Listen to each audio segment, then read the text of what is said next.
तो ये दोस्तों, मेरा नाम है युवा यूजी और आपका स्वागत है मेरे न्यू चैनल पे। अब हम बात करने वाले हैं लोकेजम की न्यू प्रिडिक्शन के बारे में। तो उससे पहले एक रिक्वेस्ट और है कि आप अगर इस चैनल पे नहीं हो तो मेरे दोनों ही चैनल को सब्सक्राइब कर देना, क्योंकि अब स्ट्राइक आ चुकी है तो रीच थोड़ी डाउन जाएगी। अब जिस हिसाब से डेनियल पार्क आया था दौड़ के जंगल में, एंड ये बंदा भाई साहब बिना चप्पले वपलो कहीं भी दौड़ के आ गया। इतनी गर्मी है डेनियल, पैर में छाले पड़ जाएंगे यार। डेनियल पार्क का इतना तेज दौड़ के आना, इवन तो उस जगह पे जहाँ पर उनका फाइट हुआ, लेकिन वहां पर कोई भी नहीं है। मतलब सारे के सारे अपना काम निपटा के जा चुके हैं। एंड डेनियल अभी गया है जंगल की तरफ, पर मुझे ऐसा लगता है कि जंगल के अंदर जाने के बाद भी उसे अपनी ओजी बॉडी तो नहीं मिलने वाली। शायद वहां पर उसे कोई और ही मिल जाए। मुझे ऐसा क्यों लग रहा है कि सेकंड बॉडी डेनियल जा सकता है जेम्स ली के साथ फाइट करने के लिए, क्योंकि जैसा कि मैंने बोला कि देखो अभी के समय पे ओजी डेनियल थोड़ा स्टोरी से बाहर रहेगा। एंड हमें सेकंड बॉडी के बारे में कुछ ना कुछ तो तगड़ा पावर अप या फिर कुछ और ही दिखाया जाए। एंड ये बेस्ट मौका है पीटीजे अगर चाहते हैं कि एसबी डेनियल का कुछ हो तो फिर वो दिखा सकते हैं। अब मैं ऐसा नहीं बोल रहा हूँ कि ओजी बॉडी का ऊपर से फोकस पूरा हटने वाला है, ऐसा बिल्कुल भी नहीं होगा। उसके ऊपर भी फोकस रहेगा, लेकिन अभी के समय पे लाइमलाइट सारी की सारी सेकंड बॉडी के ऊपर जाएगी। क्योंकि देखो अगर जब डेनियल पानी में गिरा था ना, तभी वो बोल रहा था कि साला मेरी बॉडी की हालत काफी ज्यादा खराब है। इवन तो हमने भी देखा कि उसकी हड्डियां वड्डियां क्रैक हो गई। वो अपने पाथ तक को पुश कर रहा था। इवन तो उसने पूरी बॉडी को काफी लिमिट तक पुश किया। हो सकता है वो कोमा में चला जाए और शायद तक कुछ और ही हो सकता है। एंजॉय ज्ञानी लोग ऐसा सोच रहे हैं कि ओजी डेनियल मर जाएगा, तो ऐसा तो नहीं होने वाला, क्योंकि वो मेन कैरेक्टर है।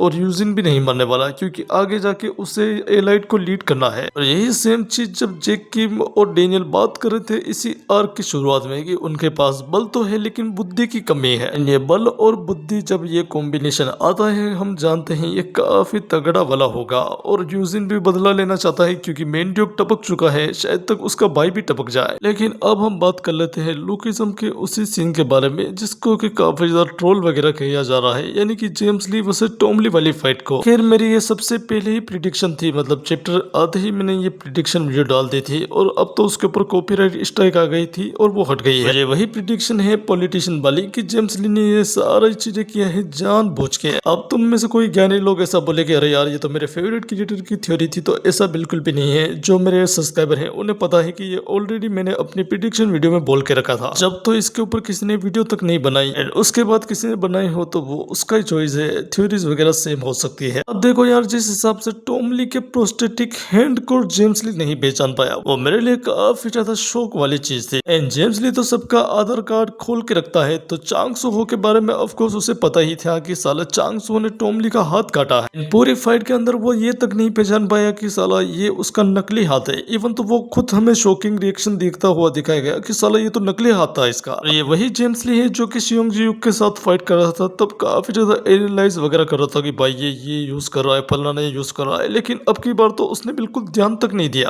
अब तुम में से काफी लोग ऐसा बोल रहे होंगे कि भाई साहब अब तो यहाँ पर जेम्स ली कुछ कार्ड वगैरह फिर कुछ यूज करेगा, एंड हमें ये दिखाया जाएगा कि ये डैमेज तो पड़ा है टॉम ली को, एंड जेम्स ली ऐसा अपने पाथ के साथ कर पाएगा। लेकिन ऐसा बिल्कुल भी नहीं है। हमने जेम्स ली को काफी फास्ट अटैक को डोज करता हुआ देखा है, लेकिन कभी भी उसे खुद के ऊपर इतना ज्यादा डैमेज लेता हुआ नहीं देखा। सियोंग जियुक के साथ भले ही उसकी फाइट हुई थी, जहां भी वो इतना तगड़ा डैमेज नहीं ले रहा था। मतलब डैमेज तो था, लेकिन फिर भी यार पूरा का पूरा हाथ पेट के अंदर तो नहीं था। लेकिन ये वाला अटैक काफी तगड़ा है because of Tom Lee unique skill. And यार टॉम ली को तुम काफी ज्यादा अंडर एस्टिमेट कर रहे हो कि टॉम ली कुछ भी नहीं बिगाड़ पाता जेम्स ली का, और जेम्स ली तो भाई फुद्दू है फलाना टिमकाना। लेकिन तुम ये भूल गई कि भाई टॉम ली का लेवल अलग ही है भाई। इवन तो टॉम ली के पास काफी फाइटिंग एक्सपीरियंस है, एंड जिन्होंने मैनेजर किम पढ़ के रखी है उन्हें तो पता है कि टॉम ली कितना खतरनाक बंदा है। एंड ये बात पीटीजे खुद को पता थी कि अगर वो ऐसे ही टॉम ली को हरा देंगे तो फिर मजा नहीं आने वाला, और फैंस भी उन्हें बोलेंगे कि यार टॉम ली को ऐसा नहीं हराना था। ऑफ कोर्स थोड़ा और फार्मिंग होगा, उसके बाद ही उसे हराएंगे। इसीलिए तो अभी तक उसकी एनिमल इंस्टिंक्ट और जो बाकी जो एबिलिटीज है वो हमें नहीं दिखाई गई, क्योंकि ऑफ कोर्स आने वाले चैप्टर्स के अंदर दिखाई जाएगी। क्योंकि जेम्स ली आने वाले चैप्टर्स के अंदर ओरा फार्मिंग करेगा, और उसको काउंटर करने के लिए हमारे टॉम ली का भी तो थोड़ा बहुत दिखाया जाएगा ना, ऐसे थोड़ी उसे मरवा देंगे। जिस प्रिडिक्शन वीडियो के ऊपर कॉपीराइट आया था उसके अंदर भी मैंने यही बोला था कि ये सारे के सारे जेम्स ली का प्लान है। वो एक पॉलिटिशियन है और वो चाहता है कि जेम्स ली पहले उसे मारे एंड देन वो अपने सेल्फ डिफेंस में टॉम ली को टपका दे। और ये ना भूलो कि टॉम ली ऑलरेडी काफी पुलिस वालों को टपका के यहाँ पर आया है, उसके ऊपर काफी क्रिमिनल चार्जेस वगैरह भी लगे होंगे। एंड यही कारण हो कि जेम्स ली को इस फाइट को आगे आगे बढ़ाने का मौका ही न मिले, वो बस यहाँ पर ही फाइट को एंड कर दे टॉम ली को पकड़वा के। अब मैं थोड़ा सा कंफ्यूज हूँ क्योंकि टॉम ली कोई ऐसा नुन्नू मुन्नू बच्चा नहीं जो पुलिस वालों को आके बोलेगा कि हाँ यार मुझे पकड़ दो यार, मैं तो काफी गिल्टी फील कर रहा हूँ। ऑफ कोर्स जो बंदा ऐसे ऐसे कांड कर चुका है पिछले चैप्टर्स में पुलिस वालों के साथ, वो क्या डरेगा? ऑफ कोर्स बिल्कुल भी नहीं, वो बिल्कुल भी नहीं डरने वाला। ऊपर से जेम्स ली का ओरा फार्मिंग भी दिखाने वाले हैं पीटीजे, तो टॉम ली का तो फाइट आगे होगा ही। मैंने सुना कि काफी लोग ऐसा बोल रहे हैं कि टॉम ली का फाइट ही ना हो, लेकिन मुझे पता है कि पीटीजे ऐसे मौकों को बिल्कुल भी नहीं छोड़ते।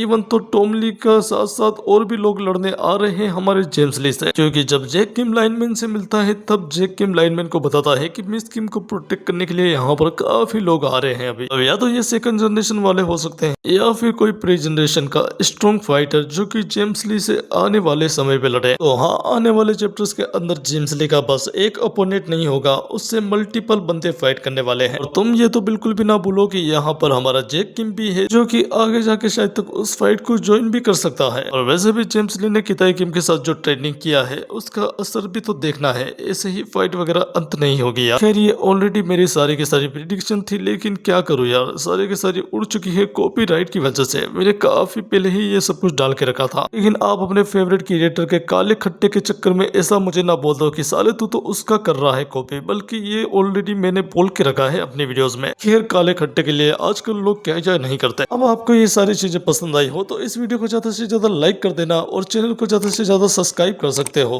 चलो बिना किसी देरी के अब वीडियो को बंद कर देते हैं। लव यू ऑल, चलो बाय बाय।